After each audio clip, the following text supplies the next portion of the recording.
The Tale of Master Meadow Mouse by Arthur Scott Bailey. Chapter 4. A Pleasant Stranger. The whole Meadow Mouse family enjoyed swimming. They liked to live near water. That was why they made their home in the low meadow, where Broad Brook ran deeper and more quietly than in the hillside pasture. And Black Creek, too, was near by, so the Meadow Mouse family never had to travel far when they wanted a cool dip. Almost as soon as he was able to wander about the meadow alone, Master Meadow Mouse began to swim. He didn't have to be taught, any more than he had to be taught how to walk. Swimming came to him as easily as eating, and his mother never worried about his being drowned. But when he went for his first swim in Black Creek, Mrs. Meadow Mouse couldn't help feeling a bit anxious. "Look out!" she warned her son. "Look out for the pickerel tribe. They're the most dangerous fish in the creek." "Yes," said Master Meadow Mouse, "I know that. I've been told about them already." "You have!" his mother exclaimed. "Who told you?" "A greenish gentleman with a very wide smile and queer, bulging eyes," Master Meadow Mouse replied. "That's Ferdinand Frog!" Mrs. Meadow Mouse cried. "He's as dangerous as any pickerel that ever swam. Where did you meet him?" "I stood on the bank of the creek one day and saw him among the lily pads," her son explained. "We had quite a long talk together. I forgot to mention it to you," he added. The news made Mrs. Meadow Mouse turn slightly pale. She shuddered although the day was warm, for she feared and detested Ferdinand Frog. "Don't ever go near that slippery villain," she warned her son. "If you ever see him when you are swimming in the creek, make for the shore at once." Now, Master Meadow Mouse sometimes thought that he knew more than his mother about certain matters, and he was inclined to take her advice lightly. "Ferdinand Frog was very pleasant when I met him," he remarked. "He cracked jokes; and he laughed at them himself." "Oh, he's pleasant enough," Mrs. Meadow Mouse agreed. "He'd grin and swallow you at the same time, with that great mouth of his. That's what makes him so dangerous." "Well, he's a fine swimmer, anyhow," her son declared. "Another reason why you should avoid him," his mother retorted. "You ought to see him dive," said Master Meadow Mouse. "He promised to teach me to dive if I'd join him in the water." "It's a mercy you didn't," Mrs. Meadow Mouse gasped. "I'm glad you had sense enough to stay on the bank." "Oh, I knew better than to take a swim in the creek that day," Master Meadow Mouse said. "The pickerel family were nosing about among the pickerel weeds around the bend of the creek. I saw them myself, and Mr. Frog told me I ought to beware of them. He was very anxious, so he said, about me and the pickerel. He said he didn't want them to catch me. He was very kind, I thought." "Kind!" Mrs. Meadow Mouse spluttered. "He didn't want them to catch you because he hopes to catch you himself." Chapter 5. Mr. Frog Insists. Master Meadow Mouse had come to Black Creek to enjoy his first swim in its dark, sluggish water. But when he arrived on the bank he changed his mind about swimming there that day. For whom should he see but Ferdinand Frog, sitting on a rock at the edge of the creek. For once Master Meadow Mouse was ready to take his mother's advice. She had told him to beware of Ferdinand Frog, and never, never, never to enter the water when that pleasant gentleman was in it. Ferdinand Frog proved to be as agreeable as ever. When he caught sight of Master Meadow Mouse, Mr. Frog bade him a hearty good morning in a deep voice which was vastly different from the tiny squeak of the small person on the bank. "You've come for a swim, haven't you?" said Ferdinand Frog.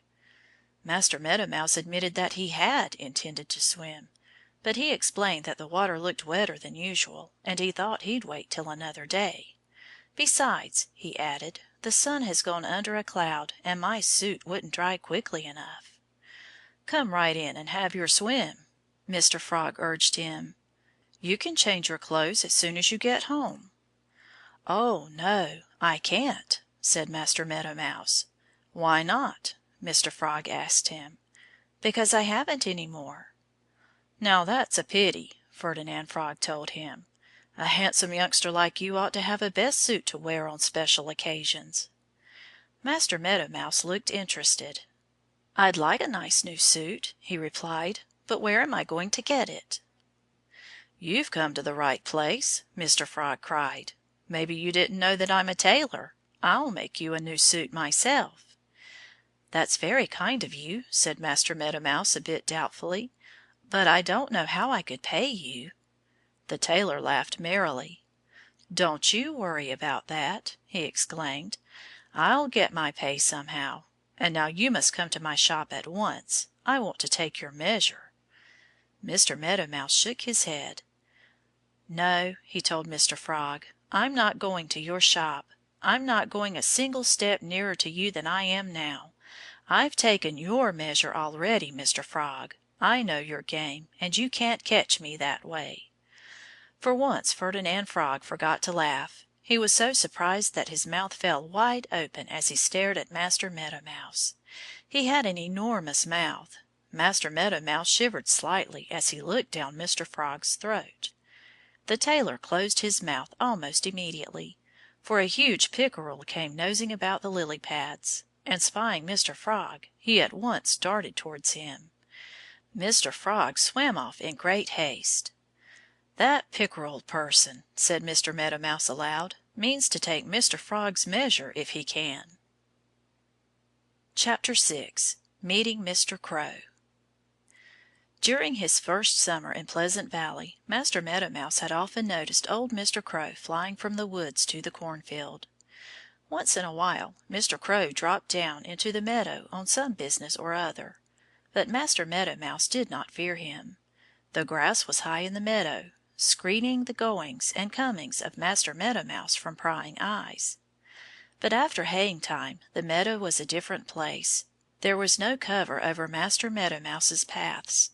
He had to be watchful all the time, because Henry Hawk had an unpleasant habit of sailing high up in the sky and dropping down like lightning when he saw anybody like Master Meadow Mouse stirring. Old Mr. Crow continued to journey daily between the cornfield and the woods. But Master Meadow Mouse paid little heed to him. He believed Mr. Crow to be harmless so long as he didn't catch small folk in the cornfield. The old gentleman was very touchy about corn. He flew into a rage when anybody but himself ate even one kernel. Though Master Meadow Mouse would have liked the taste of corn as much as anybody else, he was careful to keep away from the cornfield in the daytime. He didn't wish to bring down Mr. Crow's wrath upon his small head. "Never let Mr. Crow catch you taking any corn," Mrs. Meadow Mouse had told her son during one of the daily lessons that she gave him. "If you must have corn, wait until after sunset. Mr. Crow goes to bed early." Now it happened that just before haying time Mrs. Meadow Mouse had stopped giving her sons lessons. She said that she had told him everything she knew. She had told him everything at least 100 times, and she declared that if he hadn't learned what he needed to know he never would. Mrs. Meadow Mouse, however, had forgotten one thing, one very important thing. There was a little trick of old Mr. Crow's that she had never mentioned to her son. So it wasn't his fault that he was caught unawares one day, soon after Farmer Green cut the grass in the meadow. Master Meadow Mouse was tripping homewards one day, after a little excursion. He was travelling fast, for he felt amidst the short stubble as if all the world were watching him, and he kept a sharp eye cocked upwards at the sky, lest Henry Hawk should surprise him.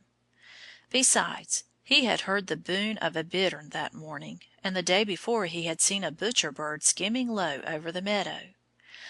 Those two, he knew, were every bit as dangerous as Henry Hawk. You see, Master Meadow Mouse had learned to expect birds to descend upon him from the air. It had never occurred to him that a bird would lurk on the ground, in wait for him. So he had a sudden fright, almost at his doorway, when he ran plump upon a big black person standing behind a knoll. It was old Mr. Crow, and Master Meadow Mouse thought he had an odd glitter in his snapping eyes. I haven't been taking any corn," Master Meadow Mouse stammered. Chapters 4 through 6.